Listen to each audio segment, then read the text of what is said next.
Good afternoon guys. Good afternoon guys. ఈరోజు మనం చెప్పుకునే టాపిక్ వచ్చి క్రిప్టోగ్రఫీలో అటాక్స్ గురించి. సో క్రిప్టోగ్రఫీలో మనకి 2 టైప్ ఆఫ్ అటాక్స్ ఉంటాయి.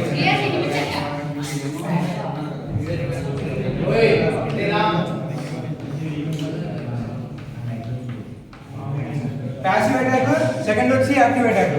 ఓకేనా? ప్యాసివ్ అటాక్ ఏంటంటే మనము అసలు అటాక్ అనేది ఎప్పుడు జరిగింది, మనకున్న సిస్టమ్ లేదా మన ఇద్దరు ఒక 2 మెంబర్స్ మధ్య కమ్యూనికేషన్ జరిగినప్పుడు, ఆ కమ్యూనికేషన్ జరిగితే ఏదైనా ఒక మెసేజ్ కానీ ఏదైనా మనం సెండ్ చేసినప్పుడు ఆ మెసేజ్ మనకి హ్యాక్ అయింది అంటారు చూసారా.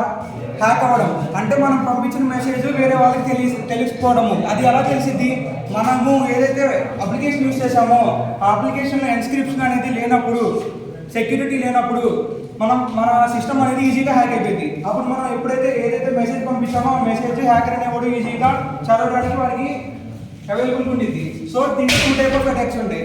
వన్ వచ్చి ప్యాసివ్ అటాక్. ప్యాసివ్ అటాక్లో ఏంటంటే హ్యాకర్ అనేవాడు మన మెసేజ్ని మాడిఫై చేయలేడు. జస్ట్ 2 మెంబర్స్ మధ్యలో కమ్యూనికేషన్ని తను రీడ్ మాత్రమే చేయగలడు, అంటే తను చూడగలడు ఏదైతే మెసేజ్ని మనం సెండ్ చేసుకున్నామో. He can only read. అదే యాక్టివ్ అటాక్లో వచ్చేసరికి హ్యాకర్ అనేవాడు మనం ఏదైతే కమ్యూనికేషన్ చేసుకున్నామో ఆ కమ్యూనికేషన్ని రీడ్ చేయగలడు, తను చూడగలడు మనం ఏదైతే మెసేజ్ పెట్టుకున్నామో.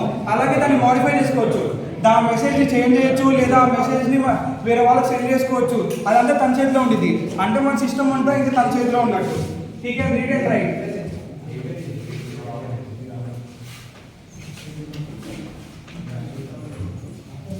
ప్యాసివ్ అటాక్లో మనకి 2 టైప్స్ ఉంటాయి.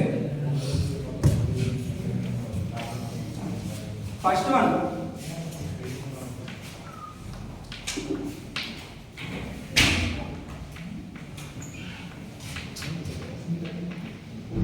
Release of message content. Second ఏంటంటే ట్రాఫిక్ అనాలిసిస్.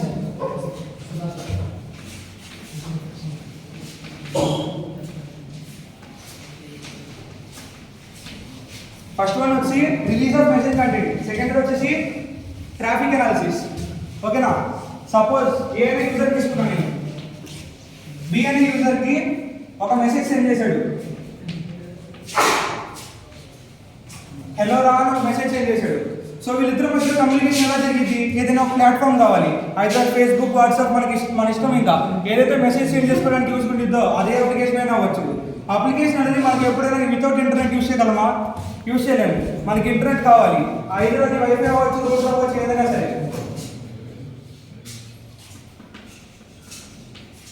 త్రూ ఇంటర్నెట్ వాళ్ళిద్దరు కమ్యూనికేషన్ చేసుకుంటారు. హలో రా అని ఒక మెసేజ్ పెట్టారు. ఆ మెసేజ్ హ్యాకర్ చూస్తాడు, కానీ వాడికి హలో రా అనే మెసేజ్ అని అది హలో రా అని వాడికి ఎలా తెలిసింది. మనకి మోడర్న్ టెక్నాలజీలో మనకి ఎన్స్క్రిప్షన్ ఇవన్నీ లేనప్పుడు ఒక మెథడ్ ఉండేది. ఆ మెథడ్లో ఏంటంటే ఇలా హ్యాకర్స్కి తెలియకుండా మనం ఏదైతే మెసేజ్ పంపిస్తామో మనకు తెలిసినట్టయితే ఆల్ఫాబెట్స్ అనేవి A to Z మొత్తం ఎన్ని ఆల్ఫాబెట్స్ ఉంటాయి, మనకి 26 ఆల్ఫాబెట్స్ ఉంటాయి. ఓకేనా? ఫర్ సపోజ్ నేను ఏ అనే యూజర్ని, ఏ అనే యూజర్ రియాజ్ అనుకోండి నా పేరు, బి అనే యూజర్ యోగికి ఒక మెసేజ్ పెట్టాలి, నేను సిబిఏ అనే మెసేజ్ పెట్టాలి. సిబిఏ ఈ మెసేజ్ హ్యాకర్ తెలియకూడదు. అది ఎలా సెండ్ చేస్తాం మనం? అప్పుడు దీనికి న్యూమరికల్ వాల్యూస్ యాడ్ చేసుకుంటాం. A to Z ఎన్ని ఉంటాయి మనకి? మొత్తము 26 ఉంటాయి. ABCD ఈ టైప్లో ఉంటాయి. ఓకేనా? ఏ అనే వాల్యూకి 1 2 3 4 5 ఇలా ఉంటాయి. సో మన మెసేజ్ ఏదైతే పెట్టామో ఆ మెసేజ్ అవతలకు తెలియకుండా మనం ఏంటంటే ఆ మెసేజ్ న్యూమరికల్ వాల్యూస్ సెండ్ చేస్తాము. ఫర్ సపోజ్ సిబిఏ ఉంది, సి అనే వాల్యూ ఎంత? 3 2 1. ఓకేనా? మనం ఎప్పుడైతే మెసేజ్ చేస్తామో ఆ మెసేజ్ని మనము డైరెక్ట్గా మనం ఏ మెసేజ్ పెట్టాలో అది ఆల్ఫాబెట్ వాల్యూస్లో పెట్టకుండా న్యూమరికల్ వాల్యూస్లో సెండ్ చేస్తాము. ఇది మనకి 1997 వరకు దీని గురించి హ్యాకర్స్ ఎవరికి తెలియదు. సో ఎప్పుడైతే 1998లో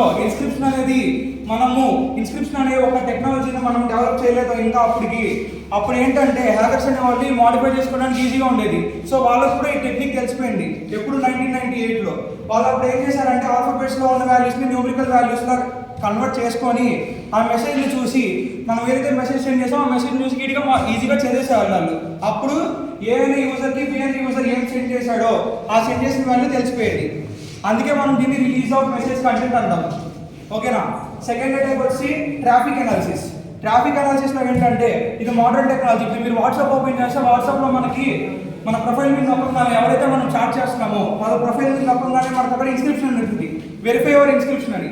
మీరు కరెక్ట్గా చూస్తే ఇంకా వాట్సాప్లో కింద ఒక 36 డిజిట్ కోడ్ ఒకటి ఉండిద్ది 0011 సంథింగ్ అని.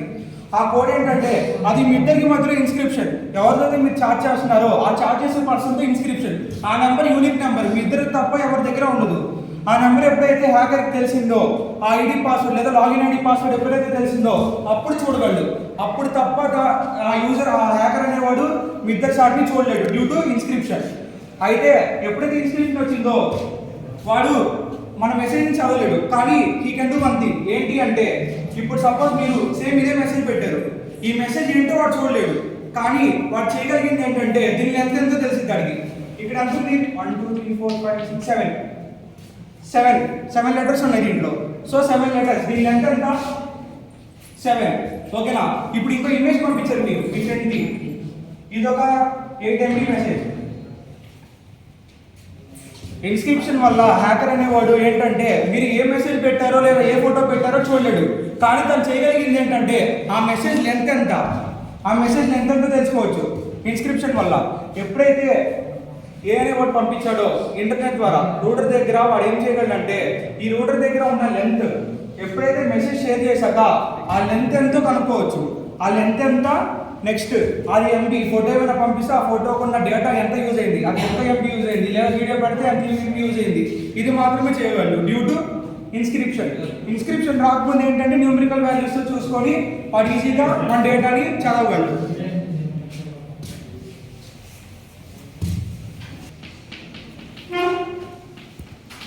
యాక్టివేటర్లో మనకి మొత్తం 3 టైప్స్ ఉంటాయి. First one relay attack, second one masquerade,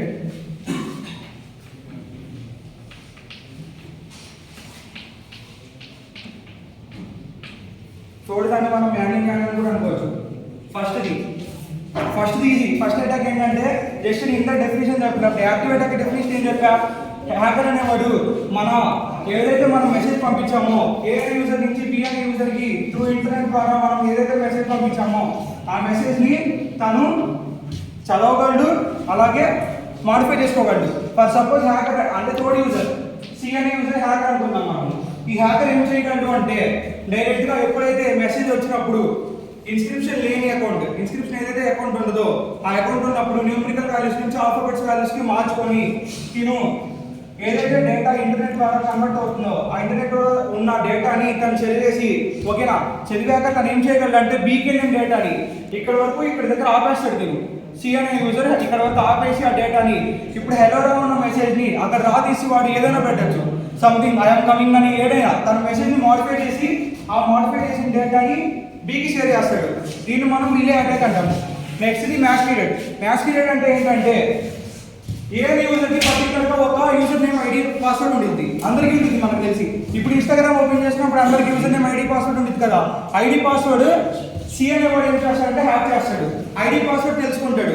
ID password ఎలాగైనా తెలుసుకోవచ్చు. సపోజ్ మీరు చాట్ చేసేటప్పుడు మీ ఫ్రెండ్స్తో ఎవరికైనా చాట్ చేసినప్పుడు మీరు అరే నీ ఐడి పాస్వర్డ్ ఎవరా అన్నప్పుడు ఎప్పుడైనా ఒక సందర్భంలో ఇచ్చుండొచ్చు.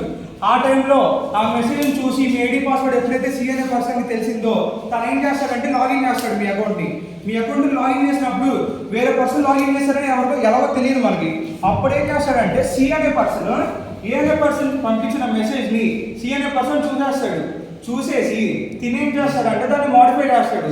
పెట్టిన మెసేజ్ అంతా మోడిఫై చేసేసి అప్పుడు బీకి పంపిస్తాడు. కానీ బీకి తెలియదు ఆ మెసేజ్ సి ఏనే పంపించాడు అనుకుంటాడు, ఎందుకంటే తిన ఐడి పాస్వర్డ్తో సి అనే పర్సన్ లాగిన్ అయిన విషయం బీకి తెలియదు.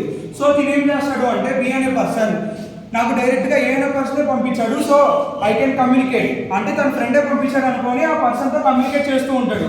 అప్పుడు వాళ్ళిద్దరి మధ్య ఏదైనా సీక్రెట్స్ ఏమైనా మాట్లాడుకున్నట్టయితే ఆ సీక్రెట్స్ అనేవి సి అనే పర్సన్కి మొత్తం ఈజీగా తెలిసిపోయింది due to his login ID and password. తోడది దీన్ని ఒక అటాక్ అని చెప్పలేము మనము, కానీ ఇది కూడా ఒక అటాక్ కింద తీసుకుంటాము.